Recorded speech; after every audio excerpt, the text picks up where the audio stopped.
இன்னைக்கு 12 மணிக்குள்ள அந்த டிஆர்எஸ்க்கு கையெழுத்து போடலைன்னா உங்களுக்கு பைசா கிடைக்காது. நாளைக்கு அமௌண்ட் ஏறிடும் அப்படின்னு கட்டாயப்படுத்தி தான் எங்களை கையெழுத்து வாங்குறாங்க. ஆமா, கட்டாயப்படுத்தி தான் அவங்க. எங்களுக்கு இதுக்கு ஒரு முடிவு தெரிஞ்சு ஆகணும். மறுப்பு துணையா இருக்கு.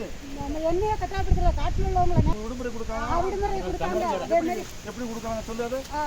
450 ரூபா சம்பளத்தோட வீட்டுல இருந்து கொடுக்குறாங்க. மற்றவங்களுக்கு பேர் இல்லை அப்படின்னு நடக்கல அந்த பேச்சுவார்த்தை. மறுப்பு கொடுத்தவங்களுக்கு என்ன சொல்றாங்க? மறுப்பு கொடுத்தவங்களுக்கு என்ன பண்ண போறாங்க? அதனால எங்களுக்கு இதுக்கு முறையான பேச்சுவார்த்தை எங்களுக்கு வேணும். கவர்மெண்ட் இதை எடுத்து எங்களுக்கு ரீதியில செய்யணும். எங்களுக்கு அரசாங்கம் எடுத்து நடத்தணும். அரசாங்கம் ஒண்ணு எடுத்து நடத்தணும். இல்லாட்டினா எங்களுக்கு அதுக்கு தகுந்த மாதிரி அமௌண்ட் தந்து எங்களை இந்த பிரிச்சு விடணும். 5 தலைமுறையை நாங்க இந்த வேலை எதுவும் கிடையாது. இடமும் கிடையாது. எனக்கு இதுக்குள்ள தகுந்த மாதிரி எனக்கு வேணும். ஒருவேளை நீங்க போயிட்டு வச்சுக்கோ.